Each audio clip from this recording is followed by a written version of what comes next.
আমরা দেখলাম লাজাঞ্জলির পারফরমেন্স।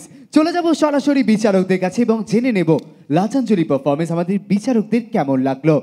সব মিলিয়ে আমার ভালো লেগেছে। Thank you ma'am. পুলকিতাদি, তোমার কেমন লাগলো লাজাঞ্জলির পারফরমেন্স? লাজাঞ্জলির নামটা শুনেই তো আমার প্রথম থেকেই খালি মানেটা জানার ইচ্ছে হচ্ছে। জেনে এই বলেছিলে মানে জেনে আসবে, কি মানে কি? কুলভর্তি খই।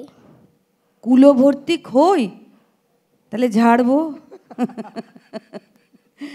খুব ভালো পারফরমেন্স হয়েছে। Best of luck.